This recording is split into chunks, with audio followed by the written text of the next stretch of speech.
ಹತ್ತಿಕಾಯಿಲಿ ಇಷ್ಟೆಲ್ಲ ಉಪಯೋಗಗಳಿದೆ ಮತ್ತು ಕಣ್ಣಿನ ದೃಷ್ಟಿಗೆ ಎಷ್ಟು ಒಳ್ಳೆಯದು ಅಂತ ಎಲ್ರಿಗೂ ಗೊತ್ತಿರುತ್ತೆ. ಅದರಲ್ಲೂ ಈ ಥರ ಎಳೆಯದು ಹತ್ತಿಕಾಯಿ ಸಿಕ್ಕಿದಾಗ ಒಂದ್ಸಲ ಈ ಥರ ಪಲ್ಯ ಮಾಡಿಕೊಡಿ, ಆರೋಗ್ಯಕ್ಕೂ ತುಂಬ ಒಳ್ಳೆಯದು, ಚಪಾತಿಗಂತೂ ತುಂಬ ಚೆನ್ನಾಗಿರುತ್ತೆ. ನಾನು ಇದನ್ನು ಮೊದಲನೇ ಸಲ ಟ್ರೈ ಮಾಡಿದ್ವಿ, ಹೇಗೆ ಮಾಡಿದೆ ಅಂತ ವೀಡಿಯೋದಲ್ಲಿ ಡೀಟೇಲಾಗಿ ಶೇರ್ ಮಾಡ್ತೀನಿ, ನಿಮಗೂ ಇಷ್ಟ ಆಗುತ್ತೆ ಅಂತ ಭಾವಿಸಿದ್ದೀನಿ. ಇಲ್ಲಿ ನಾನು ಹತ್ತಿಕಾಯಿನೆಲ್ಲನೂ ನೋಡಿ ಈ ಥರ ಇರುತ್ತೆ. ಹತ್ತಿಕಾಯಿ ಅಂದರೆ ಎಲ್ರಿಗೂ ಗೊತ್ತಿರುತ್ತೆ, ಹತ್ತಿ ಹಣ್ಣು ಅಂತೀವಲ್ಲ, ಅದು ಹಳ್ಳಿ ಕಡೆ ತುಂಬ ಸಿಗುತ್ತೆ.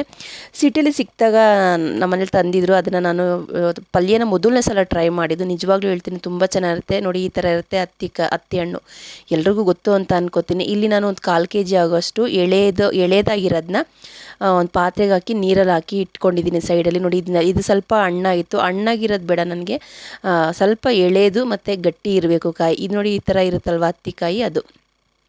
ಇಲ್ಲಿ ನಾನು ಒಂದು 1/4 kg ಆಗೋಷ್ಟು ನೀಟಾಗಿ ತೊಳೆದು ಒಂದು ಪಾತ್ರೆಲಿ ಹಾಕಿ ಇಟ್ಕೊಂಡಿದ್ದೀನಿ. ಇದು ಕಟ್ ಮಾಡೋಕ್ಕೆ ಬರೋದಿಲ್ಲ, ಈ ಥರ ಒಂದು ಕಲ್ಲು ತಗೊಂಡು ಗುದ್ದಿ ಚಚ್ಚಿ ಮಾಡ್ತೀವಲ್ವ, ಆ ಥರ ಚಚ್ಚಿ ಇದನ್ನು ನಾವು ಮಾಡಬೇಕಾಗುತ್ತೆ. ನೋಡಿ ಇದರಲ್ಲಿ ಯಾವುದೇ ರೀತಿ ಟೇಸ್ಟ್ ಬರೋದಿಲ್ಲ ಮತ್ತು ಒಗರು ಅನ್ನೋದು ಇರೋದಿಲ್ಲ.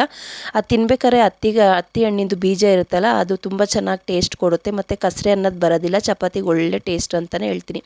ಇದನ್ನೆಲ್ಲ ನಾನು ಹತ್ತಿ ಹಣ್ಣನ್ನು ಚೆನ್ನಾಗಿ ಜಜ್ಜಿ ನಾನು ಇಷ್ಟು ಒಂದು 1/4 kgಕ್ಕಿಂತ ಸ್ವಲ್ಪ ಜಾಸ್ತಿ ಆಗೋಷ್ಟು ನೋಡಿ ಈ ಥರ ಇರುತ್ತೆ ಇಟ್ಕೊಂಡಿದ್ದೀನಿ. ಒಂದು ಪ್ಲೇಟ್ಗೆ ಹಾಕಿ ಇಟ್ಕೊಂಡಿದ್ದೀನಿ. ಇದನ್ನು ಇವಾಗ ಒಂದು ಬಾಣಲಿ ಇಟ್ಕೊಂಡಿದ್ದೀನಿ ಸ್ಟವ್ ಮೇಲೆ.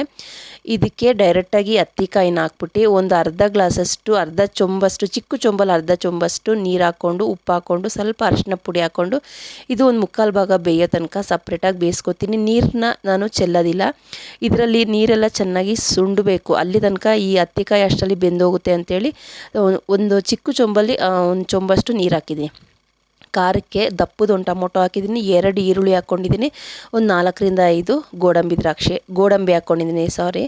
ಗೋಡಂಬಿ, ಟೊಮೊಟೊ ಮತ್ತು ಈರುಳ್ಳಿ ಹಾಕ್ಕೊಂಡು ಗಸಗಸೆ 2 ಸ್ಪೂನಷ್ಟು ಗಸಗಸೆ ಹಾಕ್ಕೊಂಡಿದ್ದೀನಿ. ಇದನ್ನು ಸ್ವಲ್ಪ ನೀರು ಹಾಕ್ಕೊಂಡು ನೈಸ್ಗಾಗುವಷ್ಟು ರುಬ್ಕೋಬೇಕಾಗುತ್ತೆ. ನಾವು ಈರುಳ್ಳಿ ಟೊಮೊಟೊ ಕಟ್ ಮಾಡಿ ಹಾಕಿದ್ರೆ ಈ ಕಾಯಿಗೆ ಹೊಂದೋದಿಲ್ಲ. ಇದೇ ರೀತಿ ರುಬ್ಬಿ ಮಾಡೋದ್ರಿಂದ ಒಳ್ಳೆ ಚೆನ್ನಾಗಿ ಟೇಸ್ಟ್ ಕೊಡುತ್ತೆ ಮತ್ತು ಈ ಕಾಯಿಗೆ ಚೆನ್ನಾಗಿ ಮಸಾಲೆ ಹಿಡಿಯುತ್ತೆ ಅಂತೇಳಿ ಈ ಥರ ಮಾಡ್ತಾಯಿದ್ದೀನಿ. ನೋಡಿ ಈ ಥರ ನೈಸ್ಗಾಗೋ ಥರ ರುಬ್ಕೊಂಡು ಬಂದಿದ್ದೀನಿ. ಅಷ್ಟರಲ್ಲಿ ನೋಡಿ ಇದು ಚೆನ್ನಾಗಿ ನೀರೆಲ್ಲ ಸುಂಡೋಗೈತೆ, ಕಾಯಿ ಕೂಡ ತುಂಬ ಚೆನ್ನಾಗಿ ಬೆಂದೈತೆ. ಆದಷ್ಟು ಎಳೆಕಾಯಿ ನೋಡಿ ತೊಗೊಂಡ್ರೆ ತುಂಬ ಚೆನ್ನಾಗಿರುತ್ತೆ. ದಪ್ಪನೂ ಬೇಡ, ತುಂಬ ಎಳೆದು ಬೇಡ, ಒಂದು ಮೀಡಿಯಮ್ ಆಗಿರೋ ಅಂಥದ್ದನ್ನ ನೋಡಿ ತೊಗೊಂಡಿದ್ದೀನಿ. ಇದು ಸಪ್ರೇಟಾಗಿ ಒಂದು ಪ್ಲೇಟ್ಗೆ ಹಾಕಿ ಎತ್ತಿಟ್ಕೊಂಡಿದ್ದೀನಿ. ಈಗ ಅದೇ ಬಾಣಲಿಗೆ ಸ್ವಲ್ಪ ಎಣ್ಣೆ ಹಾಕ್ತಾಯಿದ್ದೀನಿ. ಎಣ್ಣೆ ಬಿಸಿ ಆಗ್ತಿದ್ದಂಗೆ ಸ್ವಲ್ಪ ಜೀರಿಗೆ ಹಾಕ್ತೀವಿ. ಎಲ್ಲ ಪಲ್ಯ ಮಾಡ್ತೀವಲ್ಲ ಅದೇ ರೀತಿಯೇ ಮಾಡಬೇಕು, ಇದೇನು ಸಪ್ರೇಟಾಗಿ ಮಾಡಬೇಕು ಅಂತೇನಿಲ್ಲ. ಜೀರಿಗೆ ಸಿಡಿತಿದ್ದಂಗೆ ನಾನು ರುಬ್ಬಿಟ್ಕೊಂಡಿದ್ದೆಲ್ಲ ಟೊಮೊಟೊ, ಈರುಳ್ಳಿ, ಗೋಡಂಬಿ ಮತ್ತು ಗಸಗಸೆ ಇದನ್ನೆಲ್ಲ ಹಾಕ್ಕೊಂಡು ಚೆನ್ನಾಗಿ ಎಣ್ಣೆಯಲ್ಲಿ ಫ್ರೈ ಮಾಡ್ತಾಯಿದ್ದೀನಿ. ಇದಕ್ಕೊಂದು 1/4 ಸ್ಪೂನಷ್ಟು ಶುಂಠಿ ಬೆಳ್ಳುಳ್ಳಿ ಪೇಸ್ಟ್ ಇಲ್ಲ ಅಂತಂದರೆ ರುಬ್ಬೇಕಾದ್ರೆ ಶುಂಠಿ ಬೆಳ್ಳುಳ್ಳಿ ಕೂಡ ಹಾಕ್ಕೊಂಡು ರುಬ್ಬೋದು. ಇದೆಲ್ಲ ಚೆನ್ನಾಗಿ ಸೈಡಲ್ಲಿ ಎಣ್ಣೆಲ್ಲ ಬಿಡ್ತಾಯಿದೆ. ನೋಡಿ ಇದೆಲ್ಲ ಚೆನ್ನಾಗಿ ಎಣ್ಣೆ ಸೈಡಲ್ಲಿ ಬಿಡಬೇಕು. ಇವಾಗ ಖಾರಕ್ಕೆ ಖಾರದ ಪುಡಿ ಹಾಕ್ತಾಯಿದ್ದೀನಿ. ನಮಗೆ ಎಷ್ಟು ಖಾರ ಬೇಕೋ ಅಷ್ಟು ನೋಡಿಕೊಂಡು, ಎಷ್ಟು ಜನ ಇದ್ದೀವಿ ಅಂತ ನೋಡಿಕೊಂಡು ಖಾರ ಹಾಕಬೇಕಾಗುತ್ತೆ.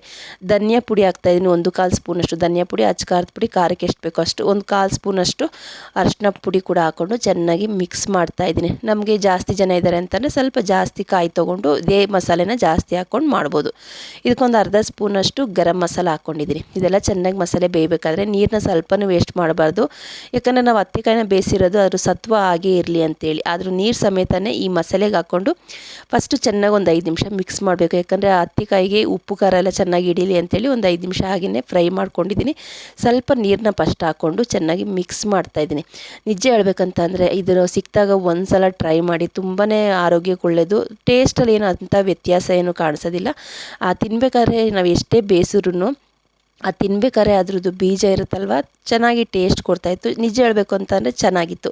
ಸ್ವಲ್ಪ ನೀರು ಹಾಕ್ಕೊಂಡು ಚೆನ್ನಾಗಿ ಕುದಿಸ್ಕೊಂಡು ಗರಂ ಮಸಾಲೆ ಹಾಕಿದ್ನಲ್ಲ, ಅದನ್ನು ಒಂದು ಅರ್ಧ ಸ್ಪೂನಷ್ಟು ಗರಂ ಮಸಾಲೆ ಹಾಕ್ಕೊಂಡು ಇನ್ನೊಂದು ಸ್ವಲ್ಪ ನೀರು ಹಾಕ್ಕೊಂಡು, ಉಪ್ಪು ಕಮ್ಮಿ ಇತ್ತು ಅಂತೇಳಿ ಉಪ್ಪು ಕೂಡ ಹಾಕ್ಕೊಂಡಿದ್ದೀನಿ. ಲಾಸ್ಟಲ್ಲಿ ಸ್ವಲ್ಪ ಕೊತ್ತಂಬರಿ ಸೊಪ್ಪನ್ನ ಹಾಕ್ಕೊಂಡು ಒಂದು 5ರಿಂದ 10 ನಿಮಿಷ ಸಿಮ್ಮಲ್ಲಿ ಇಟ್ಕೊಂಡು ಬೇಯಿಸ್ಕೊಂಡ್ರೆ ನೋಡಿ ಈ ಥರ ಗಟ್ಟಿ ಗ್ರೇವಿನೂ ಆಗುತ್ತೆ ಮತ್ತು ಮೇನ್ ಆ ಕಾಯಿಗೆ ಚೆನ್ನಾಗಿ ಮಸಾಲೆ ಹಿಡಿಯುತ್ತೆ ಅಂತೇಳಿ ಮಾಡಿದ್ದೀನಿ. ನಿಮಗೂ ಇಷ್ಟ ಆಯಿತು ಅಂತ ಭಾವಿಸ್ತಿದ್ದೀನಿ. ಹತ್ತಿಕಾಯಲ್ಲಿ ಯಾರೋ ಒಂದು ಸಲ ಟ್ರೈ ಮಾಡಿಲ್ಲ ಅಂದರೆ ಒಂದು ಸಲ ಇದನ್ನು ಟ್ರೈ ಮಾಡಿ, ಒಂದು 10 ಕಾಯಿ ಸಿಕ್ಕರೂ ಸಾಕು, ತುಂಬ ಚೆನ್ನಾಗಿರುತ್ತೆ. ಈ ವಿಡಿಯೋ ಇಷ್ಟವಾದಲ್ಲಿ ಲೈಕ್ ಮಾಡಿ, ಶೇರ್ ಮಾಡಿ, ಕಮೆಂಟ್ ಮಾಡಿ. ನಿಸರ್ಗ ಕುಕಿಂಗ್ ಚಾನಲ್ನ ಇನ್ನೂ ಯಾರೆಲ್ಲ ಸಬ್ಸ್ಕ್ರೈಬ್ ಮಾಡ್ಕೊಂಡೆ ನೋಡ್ತಾ ಇದ್ದೀರೋ ದಯವಿಟ್ಟು ಸಬ್ಸ್ಕ್ರೈಬ್ ಮಾಡಿಕೊಂಡು ನಿಮ್ಮ ಸಪೋರ್ಟು ನನಗೆ ಸಹಕಾರ ಇದೇ ರೀತಿ ಇರಲಿ ಅಂತ ಕೇಳ್ಕೊತೀನಿ. ಸಿಂಪಲ್ ಆಗಿರುವಂಥ ಅಡುಗೆನ ತಂದು ಶೇರ್ ಮಾಡ್ತೀನಿ, ನಿಮಗೂ ಇಷ್ಟ ಆಗುತ್ತೆ ಅಂತ ಭಾವಿಸ್ತಿದ್ದೀನಿ. ಫುಲ್ ವಿಡಿಯೋ ವಾಚ್ ಮಾಡಿ, ಎಲ್ಲೂ ಸ್ಕಿಪ್ ಮಾಡಬೇಡಿ, ಹೈಪ್ ಕೊಟ್ಟು ಸಪೋರ್ಟ್ ಮಾಡ್ತೀರಾ ಅಂತ ಭಾವಿಸ್ತಿದ್ದೀನಿ. ಹೋಗಿ ಬರ್ತೀನಿ. ನಮಸ್ತೆ, ಬಾಯ್ ಬಾಯ್ ಫ್ರೆಂಡ್ಸ್.